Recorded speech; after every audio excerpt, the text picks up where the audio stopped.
From the Middle is a founding member of Odd Pods Media.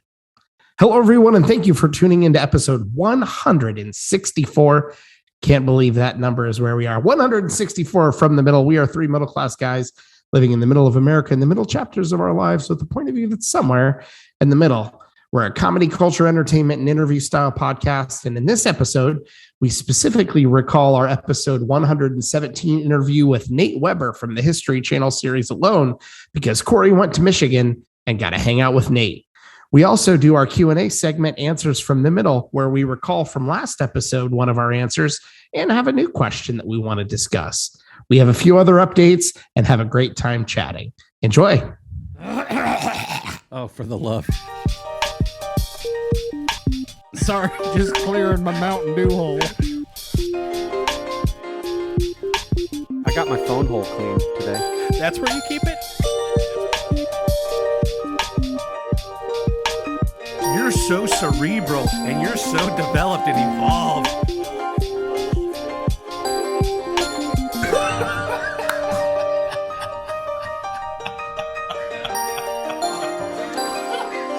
From the Middle after dark over here. Welcome back, Middlers. It's so good to be with you again. This is episode 164. Can you believe it? Holy smokes. These numbers don't even mean anything anymore.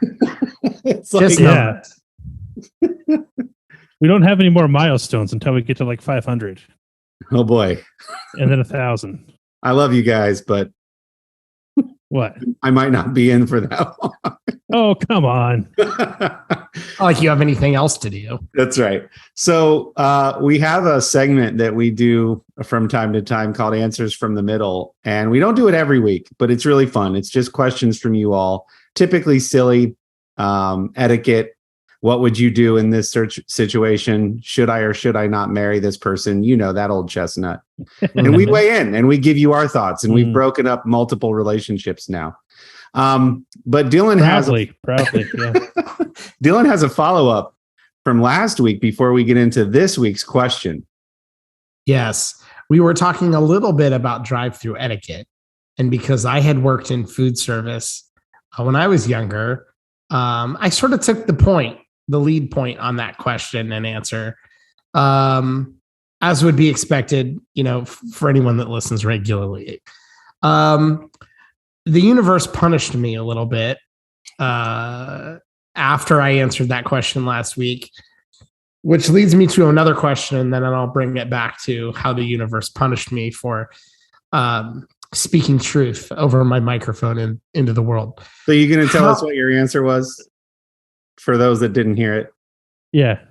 Oh, well, we were talking about, you should just go back and listen, but we were talking a little bit about how there is context to what you're ordering. There's a quantity versus quality argument. There's like, if you're a family of five and you're ordering, like every fast food restaurant's pretty much prepared for 5 meals worth of food, you know, or probably less.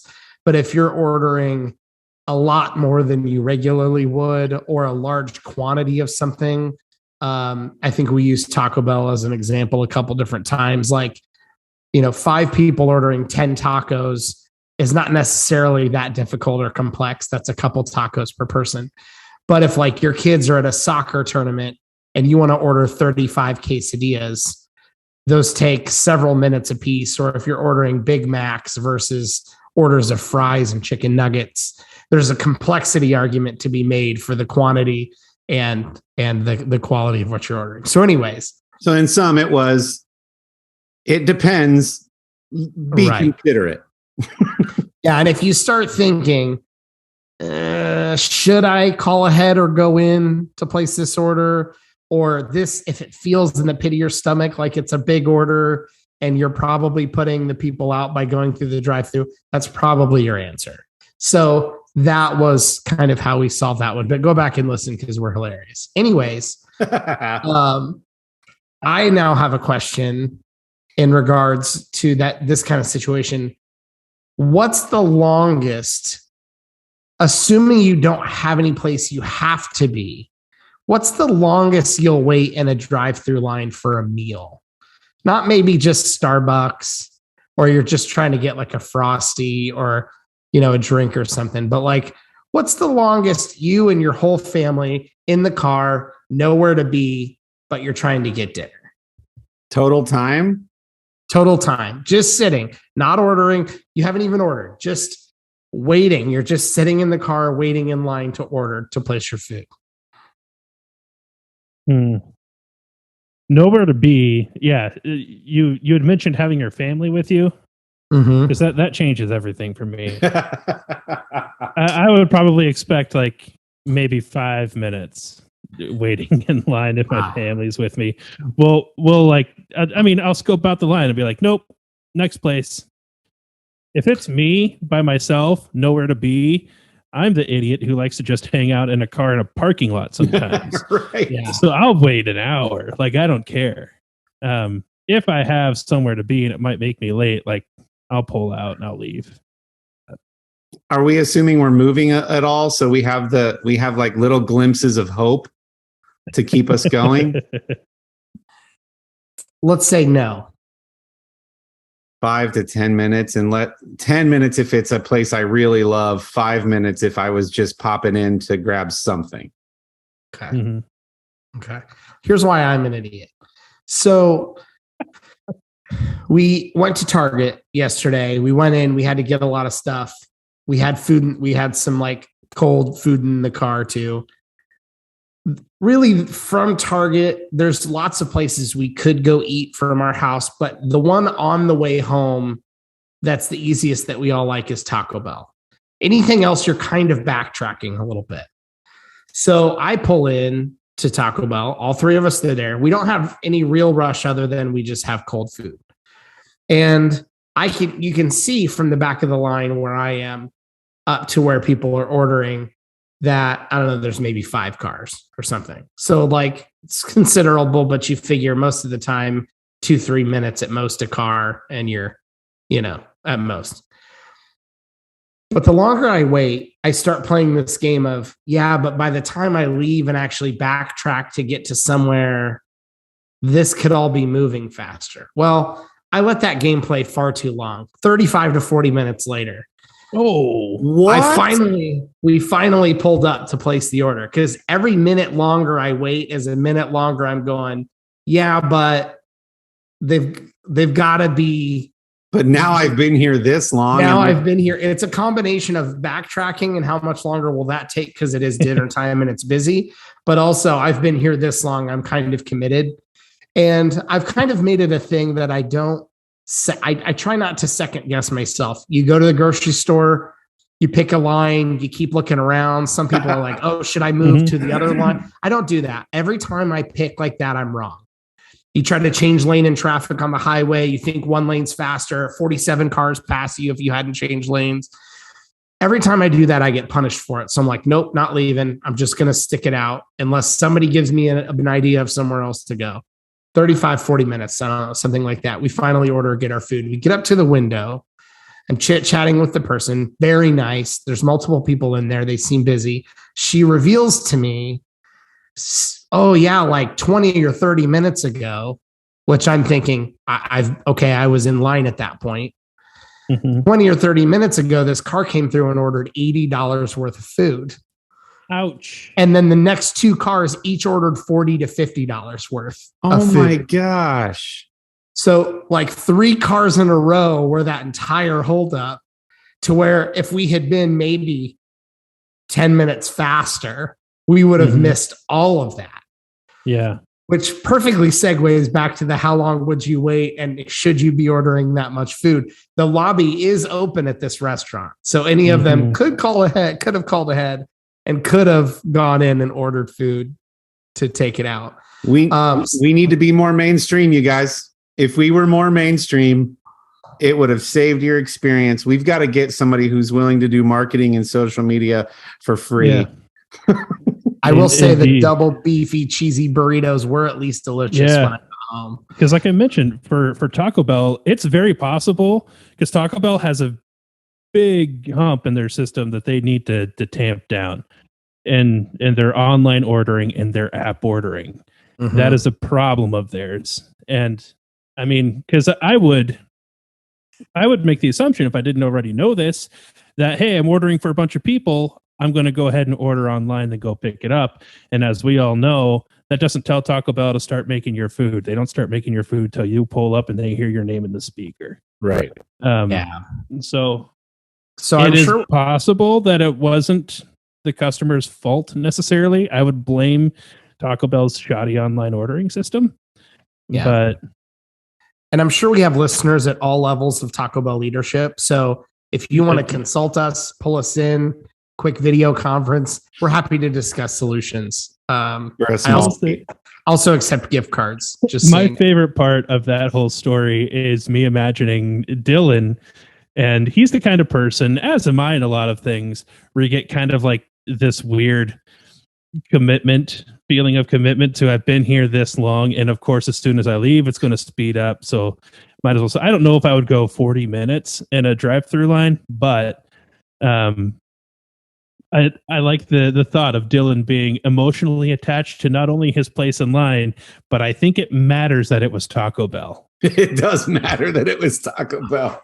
There are probably a lot of other places I wouldn't have stayed that long, but it happens to be the most convenient place on the way home that we all eat, with being me, my wife, and child. So it definitely factors in that it was Taco Bell amongst other variables. Yeah. The Chihuahua is your spirit animal. It's true. Yeah. And I'd also be thinking, if I'm Dillon, like whatever problem is occurring, because this is a problem, is getting 1 minute fixed with each minute that passes. So if the quesadilla smasher cooker thing, hot plate thing is broken, it's going to be fixed soon.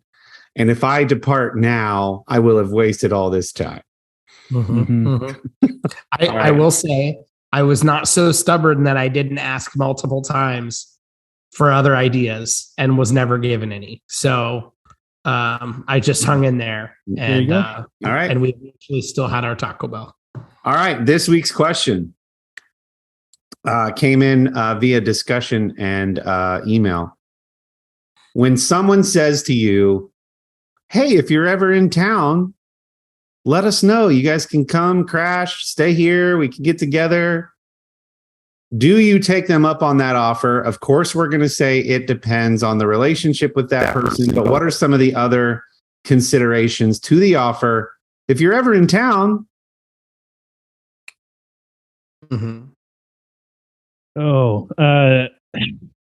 The etiquette side of things might be different here, because the personal side of things for me, unlike I think probably you, Kory, would be, I don't want to stay with people anyway. So I'm just not going to, I might let you know that I'm in town and we'll have lunch or whatever, but I'm not staying at your house. Right. And I don't want to necessarily put together a whole plan where like you and me are now doing vacation together. Like I'm probably not doing that. So will you go to a city if it means you know will someone being in a city change whether or not you go there on vacation? No. So like, oh, we know people in Charleston. And they've said, if you're in town, it wouldn't change it. No, I don't think so. For me. It could for me. It could swing me towards visiting. If I think like, you can't say, I live in the middle of rural Nebraska. You should come visit if you're ever around. Like there needs to be points of interest that are worth considering. Charleston's a good example. I would consider it things that matter. Are they a never flusher? How many animals do they have? And do I like those kind of animals? Mm-hmm. Do they actually have a spare bedroom? Or do I get like a hammock or a pull-out bed is a variable that I would want to know. Are they good cooks? What's their personal hygiene like? Are they clean people? That matters. All things I would consider. Most of those you wouldn't know. But if you have the more of those you did happen to know, are they close to a Taco Bell in a situation where they cook very bad food for you as the guest? And you need to like, hey, I'm going to go take a quick drive to like explore a little, and you can run to a drive-thru and get yourself something that tastes good. All variables, all things I would consider. Have I told the Dan story on this podcast about staying at his place? Have I told that story? Do you guys remember? The Dan Marino? No, Dan. Probably shouldn't have just said his last name. Dan, my colleague, Dan. I know that you have seen him, been around him. I don't know that I know a story. The short of it is he made that offer. They're in Redwood. Okay. They're in Redwood City. Now I've said his last name and the town he lives in. We're gonna have to bleep it out. We'll bleep his last name. So they're in Redwood City, and he said, "Hey man, if you're ever in town, if you and Sherry are ever in town, let us know." Well, Dan and I had a customer engagement in Redwood City, and Sherry and I happened to be trying to plan a Hawaii vacation. Mm-hmm. The gig was going to end at the end of 1 week, and Sherry and I's vacation was the next week. So I was like, we could spend the night at Dan's over the weekend, not because it's California, not have to fly all the way back from the work trip to Ohio and just go from California to Hawaii. So I said, hey, man, I'd love to take you up on that offer. Come to find out, they never hosted, not even family members who are in town. So he was just being affable, gregarious, kind, and polite Dan going, hey, buddy, if you're ever in town. And I went, okay, great. So they remodeled a bedroom, which was his office. It wasn't a bedroom. They remodeled his office to accommodate a brand new bed situation just for us to stay, which they now affectionately refer to as the Hubble room of their house. That is amazing. I want to know now, is this a Midwestern versus coastal thing? Is this a thing that the coasts say, yeah, if you're ever in town, just stop by, and they don't mean it? And that's not a knock on Dan. That's He's just from the Midwest. That's true. That's a very normal thing for people to say, though, and not even mean it. And you go, hey, I'd love to take you up on it. And then them say, I was being nice. I don't really have a good situation. One of the kids, I think, has a hangnail on his big toe. We can't do that. So Dan and I have a mutual colleague, Matt. And Matt lives in Maui. And Matt said, if you're ever in town. And I said, Dan has a story about that. So if you don't mean it, don't say it. So that's become my new thing. So when people say, if you're ever in town, I go, hold right there. Because I travel quite a bit. I love traveling. I'll take you up on that. So don't say it if you don't actually mean it, which sounds like I'm sitting there pleading and being hopeful. And I'm not. I'm just saying, don't say it if you don't actually mean it. Oh, that makes me happy. Good guy, Dan. Good guy, Dan. So we'd love to hear your thoughts on when somebody says to you, if you're ever in town, look us up. We should get together. You guys could crash here. Let us know. Some people, and to be clear, get together is very different than you're welcome to stay with us. We'd love to have you come stay with us. Get together is like a lunch or a dinner or something. Right. Very, very different. So maybe we'll take an early break here because this question perfectly segues into what is probably going to take up the back half of this episode. Me getting to meet Nate Weber in person from episode 117 of our podcast, contestant from History Channel's show Alone. I'm going to tell you all about it after we hear from some of our friends and Odd Pods Media. I'm Richie, aka Midnight Agent Raw. I'm Devin, aka Special Delivery Dev. We're the Super Media Bros podcast. And each week, we give a comedically informative take on movies, music, television, pro wrestling, and much more. Check us out at supermediabrospodcast.com, Apple Podcasts, Spotify, or anywhere else that you can listen to podcasts. Shades on. We're off. And we're back. You should definitely check out that podcast. They're one of my favorites. So Dillon and I's mother, as a way of context, we established last week that I give a lot of context, but it's typically the right amount. So Dillon and I's mother for Christmas gave our families the gift of a extended weekend wherever we wanted within reason. We all talked about it based on all of our mutual interests and places we'd love to explore and have never been. We chose Torch Lake, Michigan. Due to some different circumstances, Dillon and his family could not join, but Sherry and I and the kids still went to Torch Lake, Michigan, because we hear the water is like crystal clear, like the Caribbean. You're close to Traverse City. There's a lot of fun shopping and dining there, and let's check it out. So we just got back from that trip last night. Wow. We've never really explored Michigan because, well, you know, Ohio State, Michigan is a thing. And you might think, what?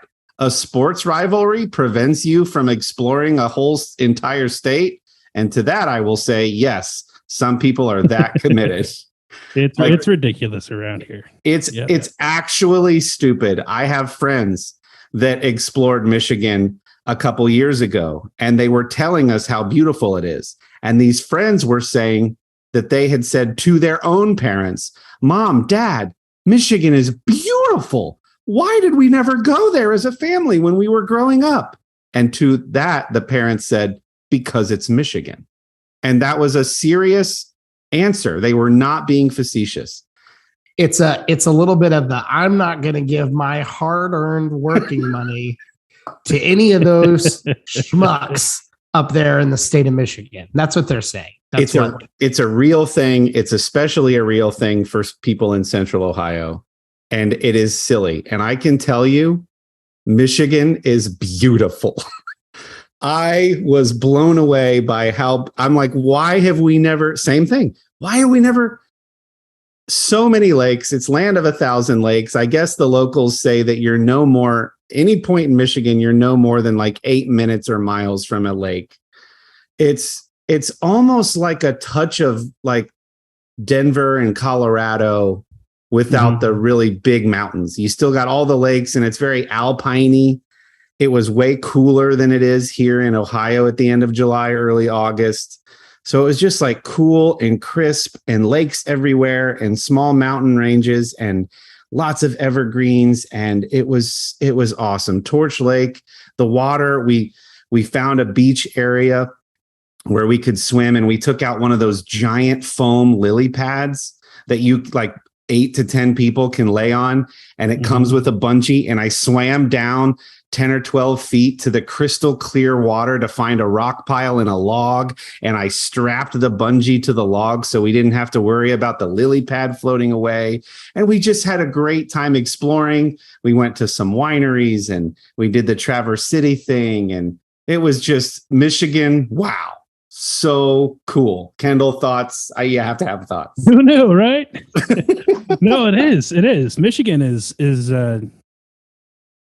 I like to explain to people from like Ohio that what Ohio has in cornfields, Michigan has in just wilderness, right? Yeah. So you're driving down the highways in Michigan, it's not cornfield to your left and right. It's woods, it's trees. Like the driving on the regular freeway is scenic. If you're used to driving in Ohio, Michigan is very scenic just going up 75. Yep. I mean, the rest areas have like a cabin feel to them, and yes, and everything. Like as soon as you get north of like Detroit and Lansing and Ann Arbor, like it's especially then, it's just all beautiful country. Beautiful the country. Whole rest of the state. Beautiful country, woods, and cherry orchards. Apparently, cherries are a big thing, and lots of fruit trees. Lots of fruit trees. And I understand the cherry harvest this year has been great. So there's all these cherry jams and cherry spreads and cherry pies and all these, just awesome. We really loved it. So as we were making preparations for this trip, before we left, Nate Weber from History Channel's series Alone who was on episode 117 of our podcast. Go back and listen. It's a wonderful interview, one of our favorites. After we recorded that, we were emailing back and forth some thank yous, and gosh, that was a lot of fun. Thanks for coming on. He said, if you're ever in town, look me up. I'd love to get together. You're welcome to come out to the homestead. And he gave me his address. And also because we wanted to send him a thank you. So I now have his phone number and address. And he has said, if you're ever in town, look us up. So while we're packing, I look up how far Nate is, where he lives and works, from the Airbnb that we're staying at with Mom. And it's 24 minutes. And I'm like, wow. Okay, we recorded that episode during the pandemic. It would have obviously been great to meet him in person. But when he first gave me the address, I'm like, I'm not driving 7.5 hours just to like hang out with the dude as much as I'm inspired by him and loved the conversation with him. So now I'm at a crossroads. Am I that weird guy that goes, hey man, remember when you said? But I did. I just said, hey Nate. I am that guy. Hey Nate, Kory from the Middle. Don't know if you remember me. Just loved chatting with you. Turns out we're going to be vacationing no more than like 24 minutes away from where you live and work. And if you're free, would love to buy you a coffee or a beer and just chat for a bit, shake your hand and say thanks for doing the podcast. If not, no pressure, all good. How did that feel to you guys? Was that like a good way to do it? Yeah. I mean, that's as good as it gets, I guess. Yeah. Other than the sort of douchebagginess of no pressure. Yeah. Felt good. To which he replies, hell yes. I'd love to see you. Of course I remember. Come on out, man. I'll be here and here all day on this day. And I was like, well, heck. All right. So, I didn't want to steal precious quality time away from the family for what was supposed to be a Christmas gift and gift of time together. But I said, hey, ladies, like, if you're like shopping or doing boring stuff, I have this guy I'd like to go see who was on our podcast, who I think is really cool. So we found a time that made sense, which happened to be Sunday morning up to like lunchtime. And as I'm driving, and this is where I pivot to being a little serious. As I'm driving, I thought, why am I doing this? Why does this interest me? Why would I even take time away from the family? Am I just like a weird fanboy stalker, or like what is the true motivation? So I'm doing this like soul searching on the way to visit with him. And I got to this idea, and we've talked about it on the podcast before. Whenever I get interested in something or there's a new skill I want to learn, I'm a dumb guy. I'm not very smart. I'm whatever, but I'm smart enough to know that I want to get around the people who are good at that thing or who have wisdom and experience to share in that thing.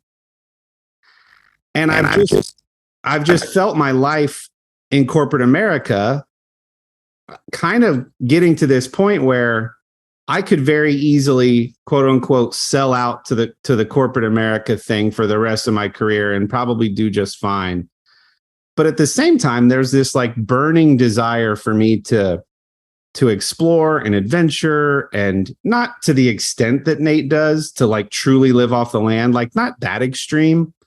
But there's a heart cry for time in nature and creation that I'm not currently living. And so I thought, maybe, just maybe, if in the time that we're together, I can float that idea by him. Not that it's one or the other, not that you can't do corporate America and be an outdoorsman, but certainly, one can lend itself to a lot of airports and cubicles and offices and a lot less mountains and streams and lakes, right? Does that make sense? And sure. So I thought, if there's one thing I'm good at, whether that's been art or illustration or storytelling or whatever, I just always want to get around people who have experience and wisdom to share in that vein. So maybe I was just convincing myself that I wasn't a weird fanboy, but that's sort of where I landed. So anyway, I get to the town. It's this beautiful little town. They're having a community picnic at the little park area. He works at a harbor. I'll say that much. I don't want to blow up his spot. He's the harbor master for this marina. So it's his job to oversee the coming and going of boats in the dock and in the marina, and fill them up with gas and make sure they have a parking spot and all that. And so I park at the little community park festival that's going on. There's kids having hot dogs and hamburgers and ice cream and laughing and playing on playgrounds. And I'm walking onto the dock, onto the marina over the water. And I see him sitting in the little shack at the end of the dock. And I walk in, it's a tiny little, like 4 foot by 4 foot space. And I'm like, hey, Nate, it's Kory. And he's like, hey, what's up, man? Does the bro hug thing. And for 2.5 hours, we just talked about life and why he loves being there and some of his dreams and how he's sort of becoming this sort of figure in the community, and like what his goals would be for like helping to bring tourism and help the infrastructure of this really small town. And he has a dream of maybe taking an existing mansion on the lake and splitting it up into 4 Airbnbs and having an RV park. And his wife wants to start a restaurant with a very small menu to serve both the Airbnb folks and the RV park right on the water, and like all this stuff he wants to do. I got to run some of my thoughts and questions by him.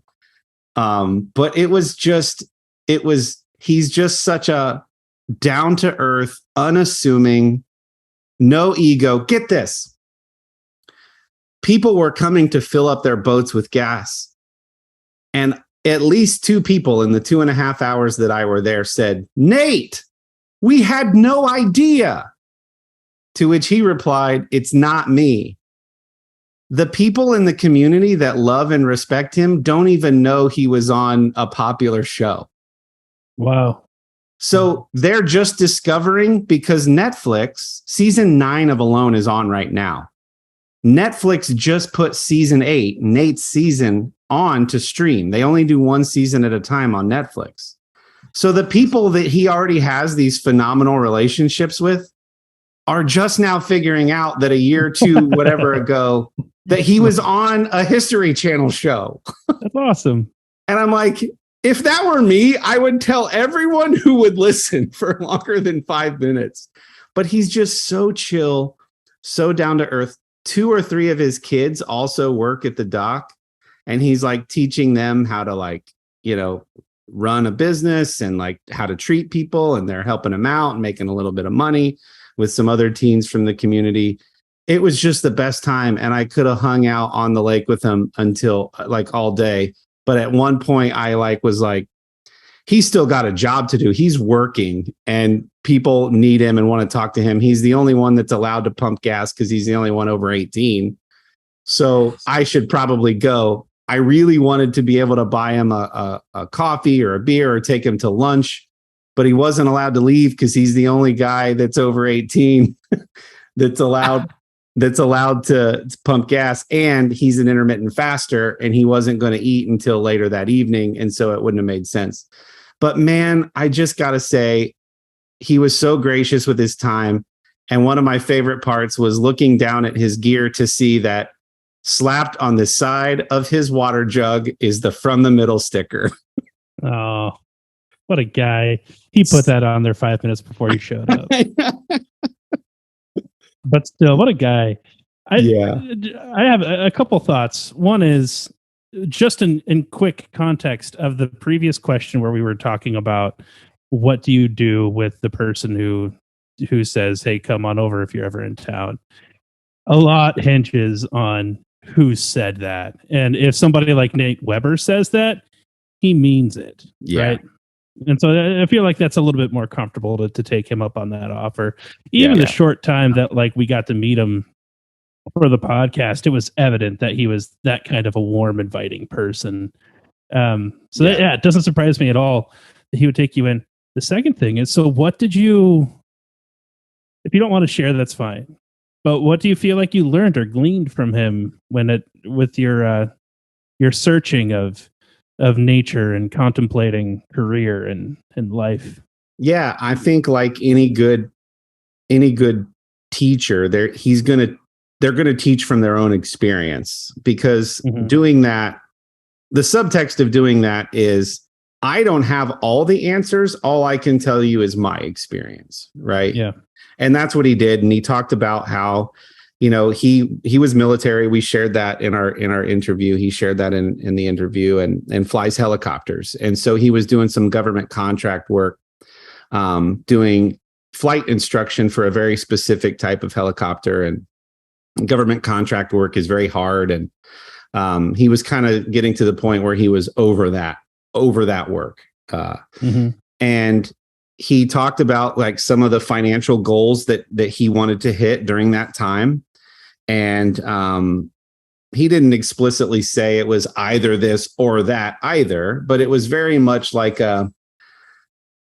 they were in the South. I think he said Alabama, and he said he's not a fan of the South.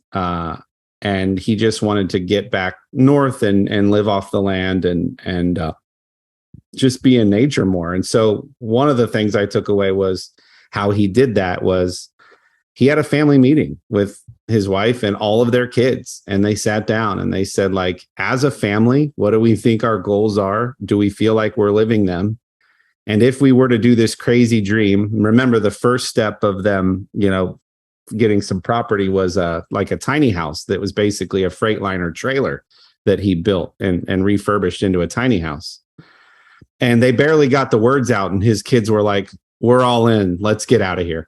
And so that was the first thing. And then the second big takeaway for me was him talking about it in series of like 2 or 3 year goals, and then 5-year goals, and then like a forever goal.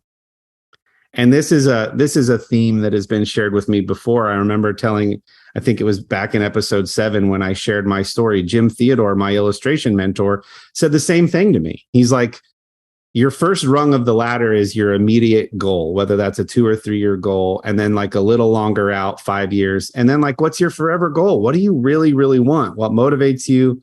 What do you want to be? What do you want to leave this planet doing? And what do you want to like model for your kids?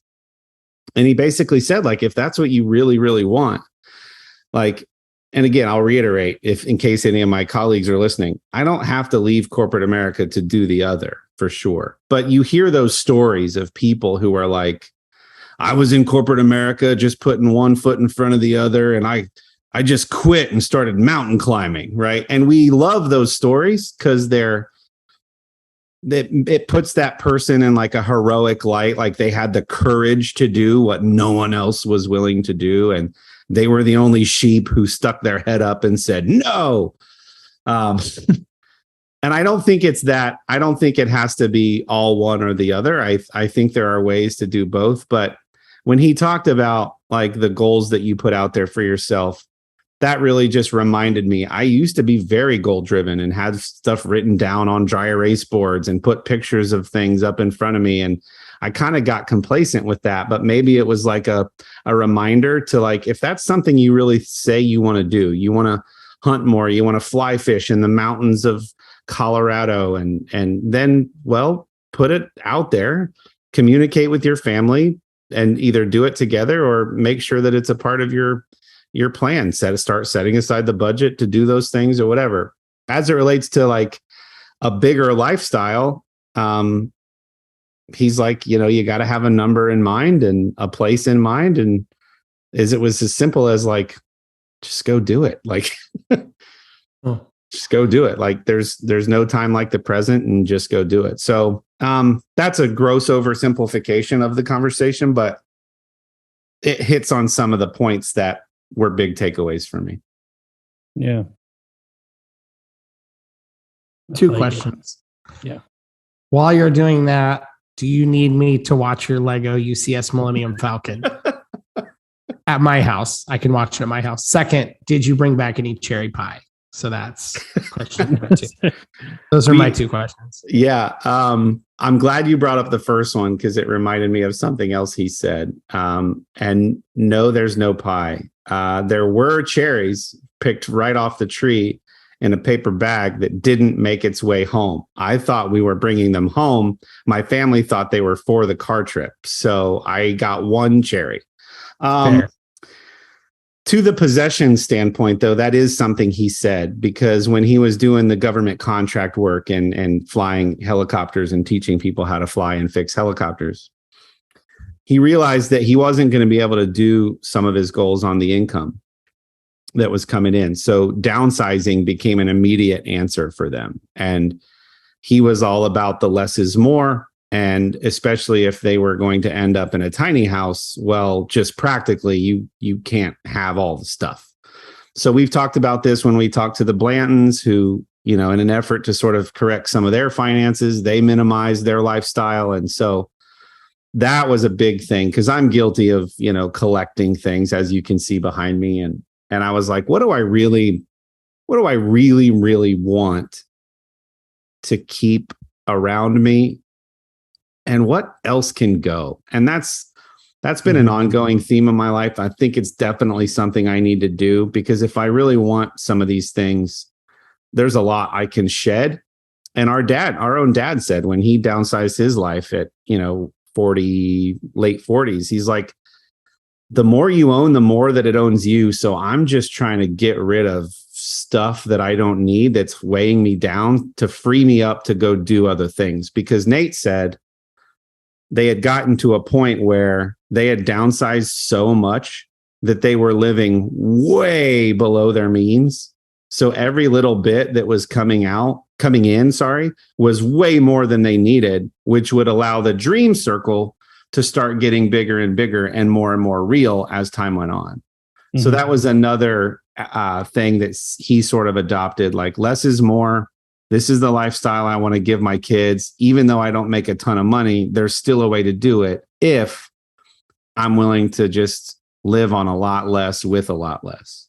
So sure. I thought that was a cool and probably prerequisite for the life he's now leading. So, yeah, this is just I don't want this to end up being a therapy session, although if we're all comfortable with it. Yeah, bring it. So it's not a secret to people who know you that you're a jump in with both feet person. Yeah. And so it's like you talk about like the Lego and stuff, and now you have like this thing where like I'm collecting figures and Lego and that kind of thing, and if I want to jump in with both feet, the way that I perhaps am starting to visualize, not saying you're there yet, then that means that like this other thing I might have to be willing to give up. And you even said yourself, like you can do both things, but it's a matter of figuring it out. Yeah, I don't know. For me, I just last night had an experience where I had a rough day. There was really no reason for it. But it was just one of those days where I was just grumpy and it just wasn't enjoying anything, kind of a little day of depression, if you will. And I decided to go fishing by myself. The place that I went is like 5 miles from my house, and it's like set back in a park. Like I'm the only one around. And even just that, like spending a couple of hours there by myself until it got so dark I couldn't see anymore, and then like made my way back to the car. Like that was what I needed yesterday, last night. And I talked to my wife about that, and she's very supportive. She's like, I'll help you, like even remind you that you need to go do that from time to time. And so I would say from a guy who loves to go fishing to you, like if that kind of thing would be interesting to you, you live in a very rich fishing area already. Like you could, it wouldn't take you long to just take off for an hour. Yep. And go fishing.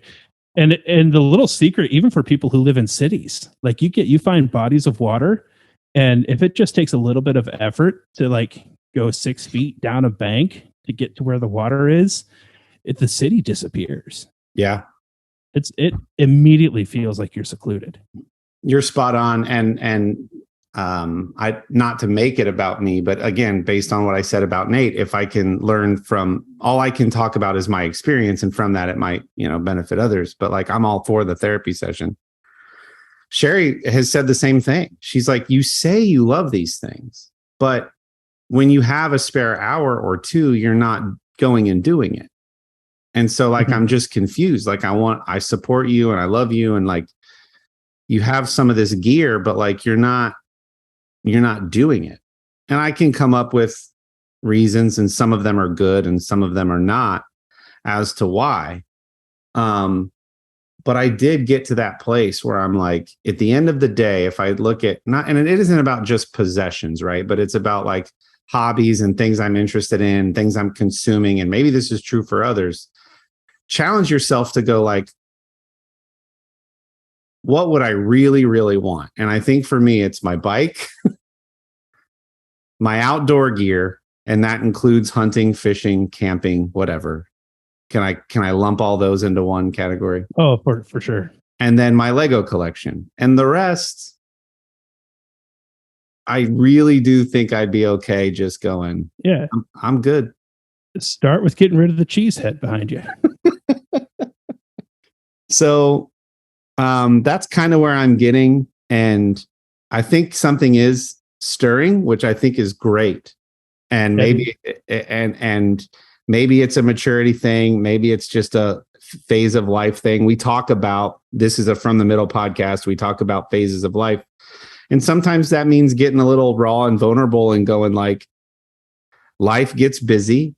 Life gets hectic. My Amazon job for the last year and a half has been really, really demanding, but I've learned a ton.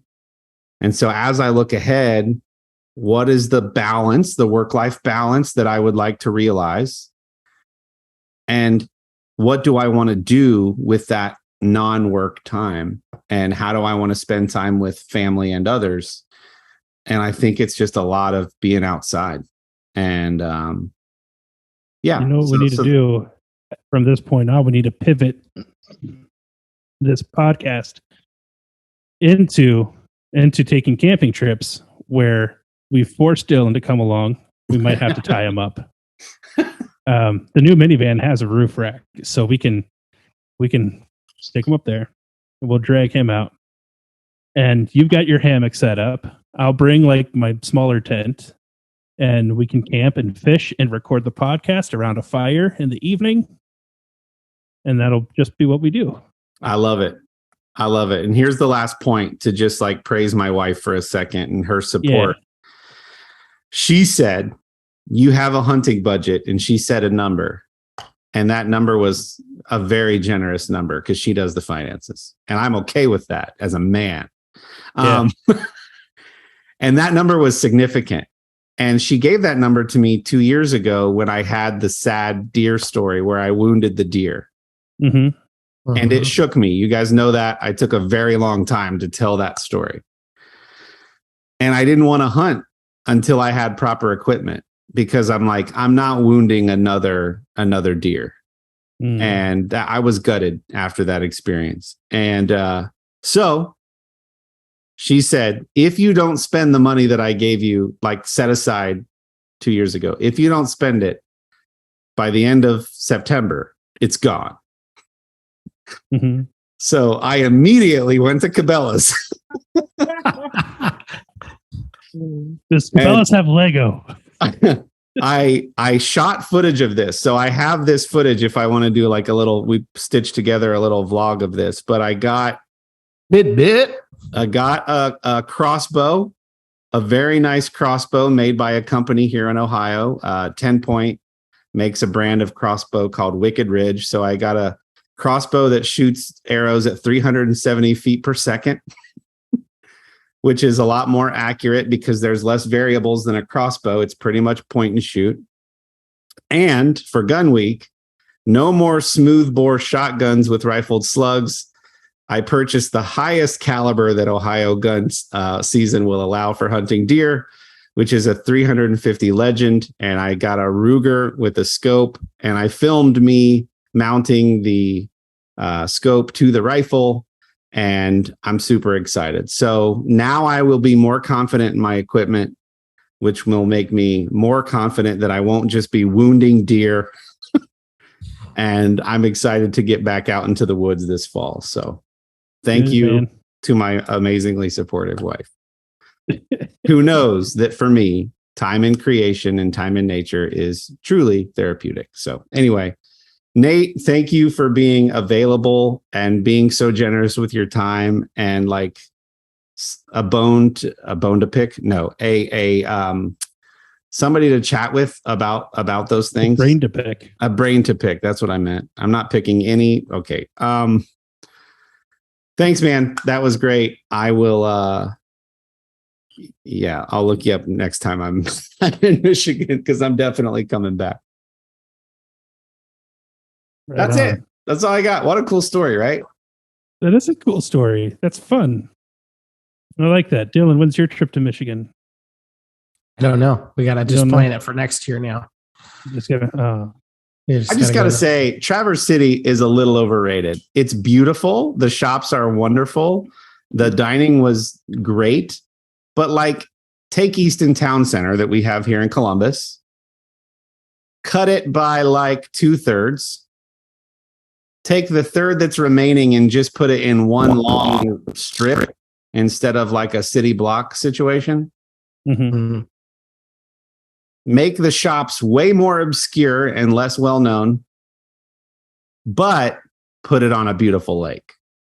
Yeah. So that's basically Traverse City. And that's the thing. There's towns like that all over Michigan. Yeah. You trip over those. And that's the charm of Michigan, right? So it's not like you don't go to Michigan to try to find nightlife. You don't go to Michigan to try to like find the Gap. Right. You go to Michigan to find these like little, it's almost like there's hole in the wall towns on the lakes. Yeah. That are just, they all have a charm to them. And I mean, they all have like really old gas stations and stuff. Yeah. Because like the people who live around those places are really particular about preservation of their town. Like a really cool pizza place or microbrewery or like distillery. It's quaint, like not name brandy stores and shops, but it's like, just put these quaint little towns on a beautiful body of water. And I'm like, I get it. But like shopping, we just established I don't need to buy any more stuff.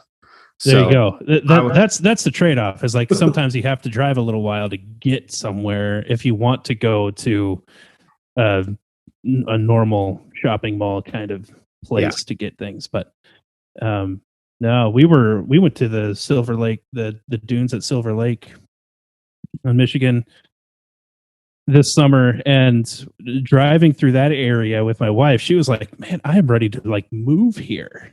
It's so beautiful. And I'm like, this is the entire northern area of Michigan. Like, I get it. These types of towns are what's here. I get it. We found a little winery that makes their own cherry wines and grape wines, but then they also mix their wines with like ciders. So you get these really cool. Yeah. And it's on a really, really steep hill overlooking a valley. And while you're outside sipping on your wine with your charcuterie plate, you can buy a bucket of golf balls for $5.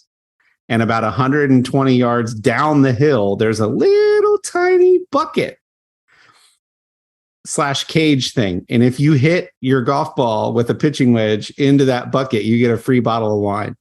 Nice. So you're just up there way at the top of this hill, overlooking a valley, sipping wine, eating charcuterie and prosciutto and mixed nuts, and like whacking a golf ball down into the valley. It was so fun. Did anyone have an electric or an allergic reaction to the charcuterie? No, there was no fig. There was no fig dip. Thank goodness.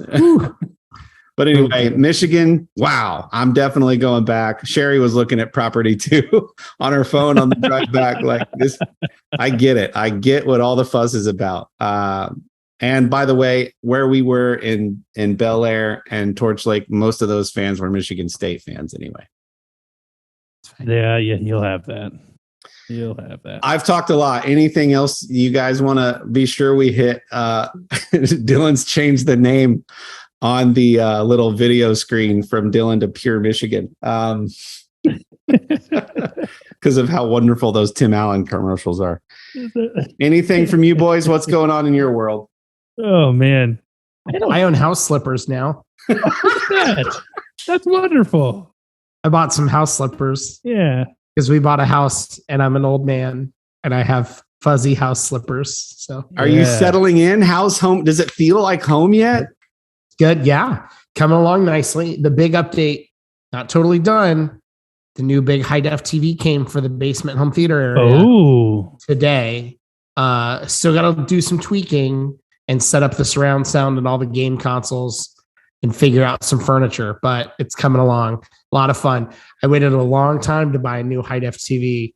I did the math. It was 15 years ago that I bought a very nice Sony high def TV at the time, and now just a much larger, nicer one. So that was a long time coming.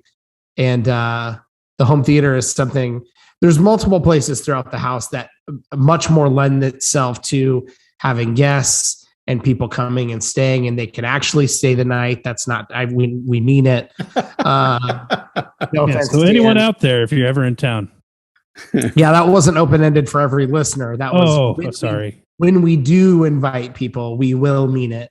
There are multiple areas in the home that lend themselves to having guests much better than our previous place that we were living. The basement will be one of them. We're excited for things like football and video games and movie nights and stuff like that. So yes, it's coming along nicely. Very excited. I have slippers. No complaints. So good to hear that. So good to hear you're settling in. And is everyone feeling good? Yeah. Good all around. Good. Did you guys receive a random Amazon package that included address labels and a stamp? Yeah. Yeah, it's from me. Oh, is that what it is? Thank you. My wife, I was like, maybe it's some kind of, I did the official USPS partnership change thing. Like maybe that's a promotional thing. That maybe the post office sends people gifts when they buy a house. Yes. Well, thank you. Now I know who to tell. My wife sent the thing. That was very thoughtful. Thank you. It occurred to me just while you were talking now that I'm like, you know what? I sent that to them and they probably have no idea where that came from. Yeah. We're sitting here thinking like maybe it's just a promotional thing that like some company partners with the USPS for change of address to get people to buy more stuff that's personalized. Yeah. It feels like kind of a lame gift. It is a kind of a lame gift. I was trying to find something that was like more fun, but not necessarily entirely throwaway. And so I had found a thing on Amazon that was an Alexa enabled soap dispenser, which I thought was absolutely ridiculous. That made me laugh, and at the same time was like, but I wouldn't throw it away. Yeah. No, and so I texted Kory and I was like, does Dillon use Alexa? And he said no. So I was like, I don't have any Amazon or Google voice products in my home. And that was one thing when I was setting up it's a Sony high def TV. So it's got the Google platform. It's like set up Google Voice, skip. Do you want to share analytics with Google? Skip. Can we share your information for marketing and updates? Skip. So we were skipping lots of those updates today. Yeah. So probably freaked you out a little bit when the federal government sent you address labels with your name on it. Yeah. Not a lame gift. People like personalized things. So wasn't things remembered a store where you could just personalize stuff before the whole internet offered that? Oh, maybe. Probably sounds like it. Yeah. So there you go. I wonder if it's a common experience because I've found that sometimes the little note from Amazon that this is a gift or enjoy these chocolates or whatever sometimes gets lost in the packaging of the thing. I wonder if that's something I can run up the proverbial flagpole. See if we and also, so like you can't search for people's wish lists anymore on Amazon like you used to be able to. So I wasn't able, because that was my other plan, was I was just going to like secretly see if I could find a Dillon Hubble wish list. Yeah, we didn't do like a new home registry or like a party where people will like bring us gifts. We're not doing any of that stuff. Well, so it like, used to be that like I would just have your name and I would search your name, and if you had a public wish list at all, just like if you keep like a normal wish list for yourself on Amazon? No, well, it wouldn't have mattered anyway. Yeah. But like, it's not a registry; it's just a list of things that you want, and you can decide to make it public. And then, like these days, you can share a link with other people. If they're like, "Hey, what can I get you for your birthday?" You can send them the link. But you used to be able to just search for those. So it's just like the thing before you wrote your Venmo ID on cardboard with a marker. Yeah. It was like the version of that before that. You just drive around. I saw somebody put their Venmo ID in like the window car marker, just wrote it on their back window. Like they're just driving around hoping people will drop money. Hoping Mr. Beast pulls up behind them at some point. And yeah, it's crazy. That's it. That's all I got. Good. Cool. Well, Kendall, that's very thoughtful of you to send. It was. Thank you. All right. Well, this has been a fun episode. I always enjoy catching up with you guys. Thanks for giving me a little more time on this one. And we would love it if you joined us next time to hear what's going on in our worlds. But before we depart, we have to say a big thank you to Artiest Man for partnering with us. They make amazing men's grooming products specifically for the old beards. So if you're a manly man with some hair on your chin and want to take care of that beard, you should buy some of their products. You can do that by visiting artiestman.com. That's ARTIUSMAN.com. Use promo code THEMIDDLE at checkout after you fill your cart with beard oils and balms and butters and mustache waxes candles. And some soy blend woodwick candles that I personally love. Check it out. They make great stuff and they're a local company. The owner's just right down the street. Great guy. And we would really appreciate it. They would appreciate it. And you'll appreciate our recommendation when you get some for yourself. So have a great week and be kind to each other. We'll see you next time or in the woods. That sounds creepy.